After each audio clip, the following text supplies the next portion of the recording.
ओम शांति। आज 17 अक्टूबर 2025 के शुक्रवार के प्रातः मीठी मीठी मधुवन मुरली के बाप दादा के मधुर ईश्वरीय महावाक्य सुनते हैं। मीठे मीठे प्यारे प्यारे बाप दादा ने कहा, मीठे बच्चे, जैसे बाप भविष्य 21 जन्मों के लिए सुख देते हैं, वैसे आप बच्चे भी बाप के मददगार बनो, प्रीत बुद्धि बनो, दुख देने का कभी ख्याल भी न आए। आज का प्रश्न है, तुम रूप बसंत बच्चों का कर्तव्य क्या है? तुम्हें बाप की कौन सी शिक्षाएं मिली हुई हैं? तुम रूप बसंत, रूप माना ज्योति स्वरूप, बसंत माना ज्ञान से भरपूर बच्चों का कर्तव्य क्या है? तुम्हें बाप की कौन सी शिक्षाएं मिली हुई हैं? उत्तर है, तुम रूप बसंत बच्चों का कर्तव्य है मुख से सदैव रतन निकालना। तुम्हारे मुख से कभी पत्थर नहीं निकलने चाहिए। सर्व बच्चों प्रति बाप की शिक्षा है कि बच्चे आपस में कभी एक दो को तंग नहीं करना, गुस्सा नहीं करना। ये आसुरी मनुष्यों का कर्म है। दूसरा, मनसा में भी किसी को दुख देने का ख्याल न आए। निंदा स्तुति मान अपमान सब कुछ सहन करना है। अगर कोई कुछ बोलता है तो शांत रहना है, हाथ में लो नहीं उठाना है। गीत चला, तू प्यार का सागर है, तेरी एक बूंद के प्यासे हम। ओम शांति। ज्ञान और अज्ञान, तुम बच्चों में अभी ज्ञान है। भक्त लोग महिमा किसकी करते हैं और तुम बच्चे तो यहाँ बैठते हो, तुम किसकी महिमा सुनते हो? रात दिन का फर्क है।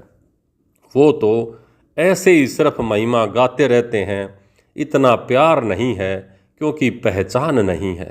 तुमको बाप ने पहचान दी है, मैं प्यार का सागर हूँ और तुमको प्यार का सागर बना रहा हूँ। बाप प्यार का सागर कितना सबको प्यारा लगता है, वहाँ भी सब एक दो को प्यार करते हैं। यह तुम यहाँ सीखते हो। किसके साथ भी विरोध नहीं होना चाहिए, जिसको बाबा लून पानी कहते हैं। अंदर में किसी के लिए नफरत नहीं होनी चाहिए। नफरत करने वाले कलयुगी नरकवासी होते हैं। जानते हो, हम सब भाई बहन हैं। शांति धाम में हैं तो भाई भाई हैं। यहाँ जब कर्म क्षेत्र पर पार्ट बजाते हैं तो बहन भाई हैं, ईश्वरीय संतान हैं। ईश्वर की महिमा है, वो ज्ञान का सागर है, प्रेम का सागर है, पानी का सागर नहीं, यानी सबको सुख देता है। तुम सब दिल से पूछो, जैसे बाप भविष्य 21 जन्मों के लिए सुख देते हैं, वैसे हम भी वह कार्य करते हैं। अगर बाप के मददगार नहीं बनते, प्यार नहीं करते, एक दो से प्रीत नहीं है, तो विपरीत बुद्धि होकर रहते हैं, तो विनशंति हो जाते हैं। विपरीत बुद्धि होना असुरों का काम है। अपने को ईश्वरीय संप्रदाय कहलाकर फिर एक दो को दुख देना, उनको असुर कहा जाता है। तुम बच्चों को किसी को भी दुख नहीं देना है।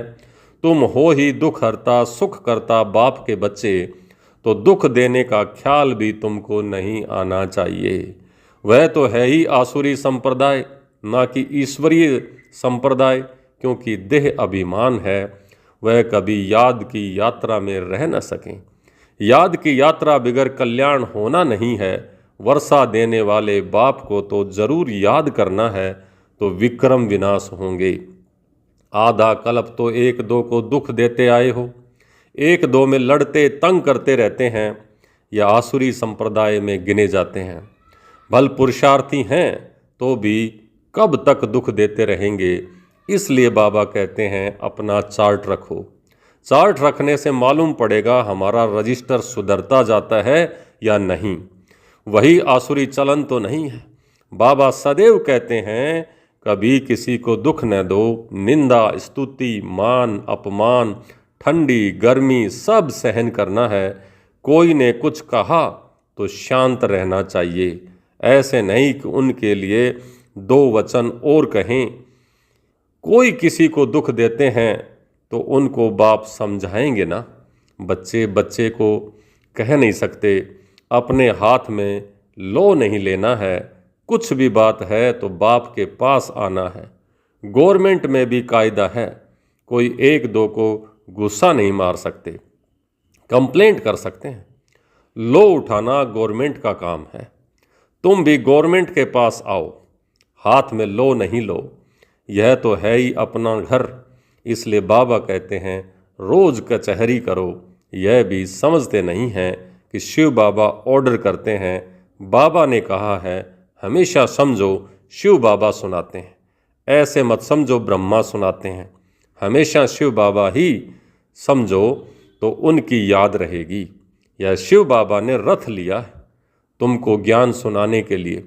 सतो प्रधान बनने का रास्ता बाप समझा रहे हैं, वह है गुप्त, तुम हो प्रत्यक्ष। जो भी डायरेक्शन निकलते हैं समझो शिव बाबा के हैं तो तुम सेफ रहेंगे। तुम बाबा बाबा शिव को ही कहते हो, वर्षा भी उनसे ही मिलता है, उनके साथ कितना रिकॉर्ड रॉयल्टी से चलना चाहिए। तुम कहते हो ना बाबा हम तो लक्ष्मी नारायण बनेंगे, फिर सेकंड थर्ड बने और या सूर्यवंशी नहीं बने तो चंद्रवंशी बने। ऐसे तो नहीं कि हम भलदास दासी बने, नहीं, प्रजा बनना तो अच्छा नहीं है ना। तुमको तो यहाँ देवताई गुण धारण करने हैं, आसुरी चलन तो नहीं होनी चाहिए। निश्चय नहीं है तो फिर बैठे बैठे यह कह देते हैं इसमें शिव बाबा आते हैं, हम तो नहीं समझते। माया का भूत आने से आपस में ऐसे कह देते हैं। आपस में आसुरी स्वभाव वाले मिलते हैं तो फिर ऐसे बोलने लग पड़ते हैं। आसुरी बातें ही मुख से निकलती हैं।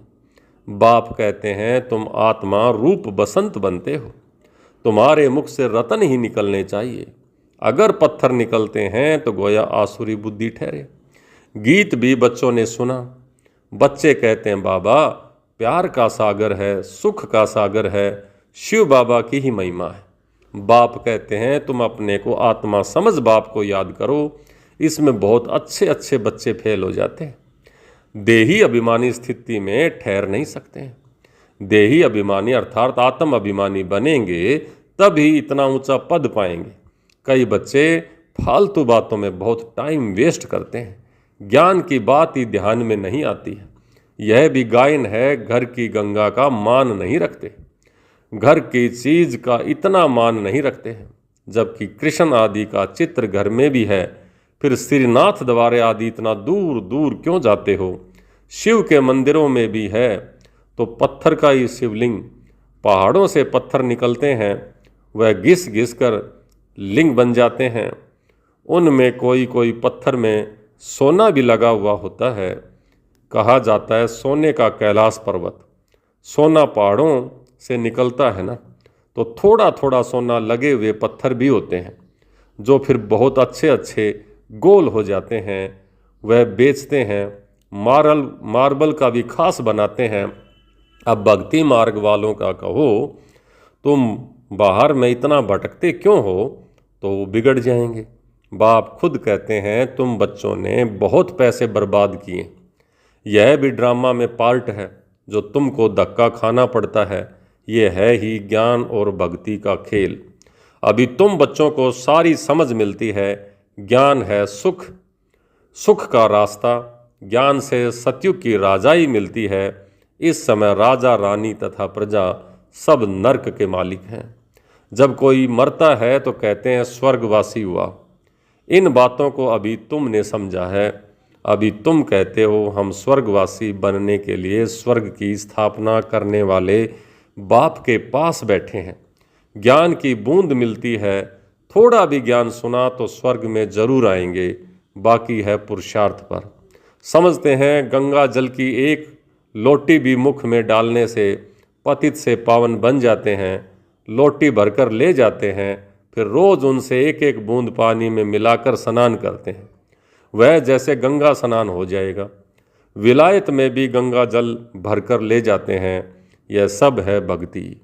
बाप बच्चों को समझाते हैं बच्चे माया बड़ा जोर से थप्पड़ लगाती है, विक्रम करा देती है, इसलिए कचहरी करो, आपे ही अपनी कचहरी करना अच्छा है। कचहरी पहले होती थी, मम्मा लेती थी, मुरली क्लास के बाद सभी भाई बहनों को एक जगह इकट्ठे करके पूछा जाता था कि आज किसी ने पूरे दिन चेक करो कोई गलती तो नहीं की, गलती की है तो सबके सामने बताओ और स्वीकार करो ताकि दोबारा वो गलती ना हो। इसको कचहरी कहा जाता था। तो अब बाबा कहता अब तो खुद अपनी कचहरी करो, पूरे दिन का पोता मेल चेक करो और अपने आप को चेक करके कोई गलती की है तो बाबा से माफ़ी मांगो। तो रोज़ का पोता मेल चेक करना, खुद की कचहरी खुद ही करनी है। तो ये कचहरी करना तो अच्छा है। तुम अपने को आप पे ही राज तिलक देते हो तो अपनी जांच करनी है। तमो प्रधान से सतो प्रधान बनना है। बाप श्रीमत देते हैं कि ऐसे ऐसे करो, देवताई गुण धारण करो, जो करेंगे वो पाएंगे। तुम्हारे तो खुशी में रोमांच खड़े हो जाने चाहिए। बेहद का बाप मिला है, उनकी सर्विस में मददगार बनना है, अंधों की लाठी बनना है। जितना जास्ती बनेंगे उतना अपना ही कल्याण होगा। बाबा को तो घड़ी घड़ी याद करना है। निष्ठा में एक जगह बैठने की बात नहीं है, चलते फिरते याद करना है। ट्रेन में भी तुम सर्विस कर सकते हो। तुम कोई को भी समझा सकते हो कि ऊंचे से ऊंचा कौन है, उनको याद करो, वर्षा उनसे ही मिलेगा। आत्मा को बाप से बेहद का वर्षा मिलता है। कोई दान पुण्य करने से राजा के पास जन्म लेते हैं, सो भी अल्पकाल के लिए, सदा तो राजा नहीं बन सकते। तो बाप कहते हैं यहाँ तो 21 जन्मों की गारंटी है। वहाँ यह पता नहीं पड़ेगा कि हम बेहद के बाप से यह वर्षा लेकर के आए हैं। यह ज्ञान इसी समय तुमको मिलता है। तो कितना अच्छी रीति पुरुषार्थ करना चाहिए। पुरुषार्थ नहीं करते हैं तो गोया अपने पांव पर कुल्हाड़ी मारते हैं। चार्ट लिखते रहो तो डर रहेगा। कोई कोई लिखते भी हैं, बाबा देखेंगे तो क्या कहेंगे, चाल चलन में बहुत फर्क रहता है। तो बाप कहते हैं गफलत छोड़ो, नहीं तो बहुत पछताना पड़ेगा। अपने पुरुषार्थ का फिर पिछाड़ी में साक्षात्कार जरूर होगा, फिर बहुत रोना पड़ेगा। क्या कलप कलप यही वर्षा मिलेगा? दास दासी जाकर के बनेंगे। आगे तो ध्यान में जाकर के सुनाते थे फलानी दासी है, यह है। फिर बाबा ने वो बंद करा दिया। पिछाड़ी में फिर तुम बच्चों को साक्षात्कार होंगे। साक्षात्कार बिगर सजा कैसे मिल सकती है? कायदा ही नहीं है। बच्चों को युक्तियां भी बहुत समझाई जाती हैं कि तुम अपने पति को बोलो।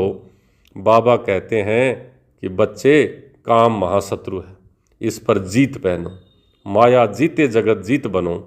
अब हम स्वर्ग के मालिक बने या तुम्हारे कारण अपवित्र बन नरक में जाएं। बहुत प्यार और नम्रता से समझाओ, मुझे नरक में क्यों धकेलते हो। ऐसे बहुत बच्चियां हैं, समझाते समझाते आखिर पति को ले आती हैं। फिर पति कहता है कि यह हमारा गुरु है, इसने हमको बहुत अच्छा रास्ता बताया। बाबा के आगे चरणों में आकर के गिरते हैं। कभी जीत कभी हार भी होती है। तो बच्चों को बहुत बहुत मीठा बनना है। जो सर्विस करेंगे वही प्यारे लगेंगे। भगवान बाप आए हैं बच्चों के पास, उनकी सिरमत पर चलना पड़े। सिरमत पर नहीं चलते हैं तो तूफान लगने से गिर पड़ते हैं।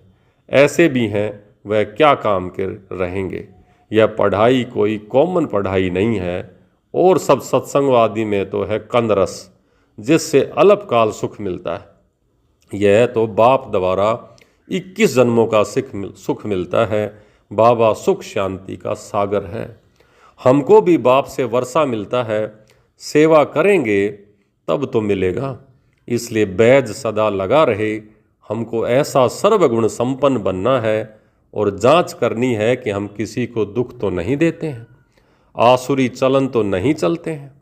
माया ऐसे काम कराती है कि बात मत पूछो। अच्छे अच्छे घर वाले भी बतलाते हैं कि माया ने यह विक्रम करा दिया। कोई सच बताते हैं, कोई सच नहीं बताने से 100 गुना दंड पा लेते हैं। फिर वह आदत बढ़ती जाएगी। बाप को सुनाएंगे तो बाबा सावधान करेंगे। बाबा कहते हैं पाप किया है तो रजिस्टर में लिखो और बता दो, तो तुम्हारे पाप आधा खलास हो जाएंगे। सुनाते नहीं हैं, छिपा लेंगे तो फिर करते ही रहेंगे। श्राप मिल जाता है, बतलाने से एक बार के बदले 100 बार करते रहेंगे। बाबा कितनी अच्छी राय देते हैं, सो माननी चाहिए, परंतु कोई कोई को जरा भी असर नहीं होता है। अपनी तकदीर को जैसे लात मारते रहते हैं, बहुत बहुत नुकसान करते हैं। अंत में सबको साक्षात्कार होगा, वह यह बनेंगे। क्लास में ट्रांसफ़र होते हैं तो मार्क्स नंबर निकलती है ना, ट्रांसफ़र होने के पहले रिजल्ट निकलती है। तुम भी अपने क्लास में जाते हो तो मार्क्स का पता पड़ेगा, फिर बहुत जार जार रोएंगे। फिर क्या कर सकेंगे, रिजल्ट तो निकल गई, जो तकदीर में था वो ले लिया। बाप सब बच्चों को सावधान करते हैं, कर्मातीत अवस्था अभी हो न सके, कर्मातीत अवस्था हो जाए तो फिर तो शरीर छोड़ना पड़े। अभी कुछ न कुछ विकर्म रहे हुए हैं, हिसाब किताब है, इसलिए योग पूरा नहीं लगता है। अभी कोई भी नहीं कह सकते हैं कि हम कर्मातीत अवस्था में हैं। नज़दीक आने से फिर बहुत निशानियां दिखाई पड़ेंगी। सारा मदार तुम्हारी अवस्था पर है और विनाश पर है। तुम्हारी पढ़ाई पूरी होने पर होगी तो फिर देखेंगे कि लड़ाई सिर पर खड़ी है। अच्छा, मीठे मीठे सिक लिधे बच्चों प्रति मात पिता बाप दादा का याद प्यार और गुड मॉर्निंग। रूहानी बाप की रूहानी बच्चों को नमस्ते। हम रूहानी बच्चों की रूहानी बाप दादा को याद प्यार, गुड मॉर्निंग और नमस्ते। नमस्ते नमस्ते मीठे बाबा, आपका बहुत बहुत शुक्रिया। धारणा के लिए मुख्य सार। पहला, माया के वश होकर कोई भी आसुरी चलन नहीं चलनी है। अपनी चलन का रजिस्टर रखना है। ऐसा कोई कर्म नहीं करना है जो पश्चाताप करना पड़े। दूसरा, बहुत बहुत प्यार और नम्रता से सेवा करनी है। मीठा बनना है, मुख से आसुरी बोल नहीं निकालने हैं। संग की बहुत बहुत संभाल करनी है। श्रीमत पर चलते रहना है। आज का वरदान, संगठित रूप में एक रस स्थिति के अभ्यास द्वारा विजय का नगाड़ा बजाने वाले एवरेडी भवः। संगठित रूप में एक रस स्थिति के अभ्यास द्वारा विजय का नगाड़ा बजाने वाले एवरेडी भवः। विश्व में विजय का नगाड़ा तब बजेगा जब सभी के सब संकल्प एक संकल्प में समा जाएंगे। संगठित रूप में जब एक सेकंड में सभी एक रस स्थिति में स्थित हो जाएं, तब कहेंगे एवरेडी। एक सेकंड में एक मत, एक रस स्थिति और एक संकल्प में स्थित होने की ही निशानी अंगुली दिखाई है, जिस अंगुली से कलयुगी पर्वत उठ जाता है। इसलिए संगठित रूप में एक रस स्थिति बनाने का अभ्यास करो, तब ही विश्व के अंदर शक्ति सेना का नाम बाला होगा। और आज का स्लोगन है, श्रेष्ठ पुरुषार्थ में थकावट आना यह भी आलस्य की निशानी है। श्रेष्ठ पुरुषार्थ में थकावट आना यह भी आलस्य की निशानी है। अव्यक्त इशारे। स्वयं और सर्व के प्रति मनसा द्वारा योग की शक्तियों का प्रयोग करो। आप अपनी आत्मिक दृष्टि से अपने संकल्पों को सिद्ध कर सकते हो। वह रिद्धि सिद्धि है अल्पकाल, लेकिन याद की विधि से संकल्पों और कर्मों की सिद्धि है अविनाशी। वह रिद्धि सिद्धि यूज करते हैं और आप याद की विधि से संकल्प और कर्मों की सिद्धि प्राप्त करो। ओम शांति। तो ये थी बाबा की आज की मुरली।